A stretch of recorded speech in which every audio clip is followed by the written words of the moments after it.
परेशानी का सामना कर रहा है भाई जी। Anurag, अब बने रहिए हमारे साथ। Himachal Pradesh continues to reel under the impact of the ongoing monsoon season, with 524 roads, including 2 national highways, being blocked. 1,230 electricity distribution transformers disrupted, and 416 water supply schemes have been rendered non-functional. Recent footage from the Leh Atal Tunnel section of the Rohtang National Highway shows the area washed out, disrupting crucial road connectivity between Manali and ले। अनुराग, connectivity का जो issue है, जो इतनी सड़कें बंद हैं, trade के लिहाज से हिमाचल में अभी क्या स्थिति है? देखिए विनीत, अगर ट्रेड की बात करें तो ट्रेड इस वक्त अगर हम बात करें तो हिमाचल से सबसे ज्यादा ये प्राइम टाइम होता है हिमाचल के बागवानों के लिए, क्योंकि उनका सेब जो है वो मार्केट में जाना शुरू हो जाता है और करोड़ों रुपए का जो सेब है वो इस वक्त हिमाचल से बाहर जाता है। उसी तरह से सब्जियां जो हैं वो भी हिमाचल में उगाई जाती है, जो इस वक्त बेस्ट टाइम होता है। आपने देखा होगा इस वक्त जो थी, इस वक्त अब हमारे हिमाचल में धूप की जरूरत थी, मक्की की खड़ी फसल जो है वो खराब हो गई है, खाने की आपूर्ति की समान चीजें नहीं है। अगर आपने देखा होगा लेह लद्दाख के पास में या मनाली के पास में 100 मीटर तक का एरिया ऐसा है जो बिल्कुल बह गया है, गाड़ी जाने आने की कोई सुविधा नहीं है।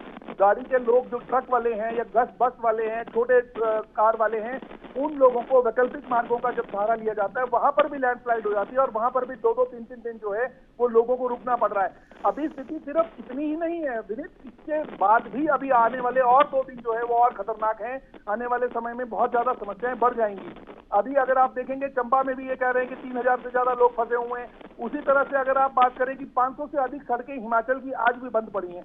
500 सड़कों का मतलब हिमाचल पूरी तरह से एक ट्रैप में फंस गया है और हिमाचल के लोग जो हैं वो किसी भी तरह से बाहर से सामान नहीं ले पा रहे हैं, बाहर सामान भेज नहीं पा रहे हैं, तो लोगों को बहुत ज्यादा समस्या है। उसी तरह से अभी जो IMD की अगर हम बात माने तो पिछले 24 घंटों में 554% से अधिक जो है वो बारिश हो चुकी है, नॉर्मल से ज्यादा।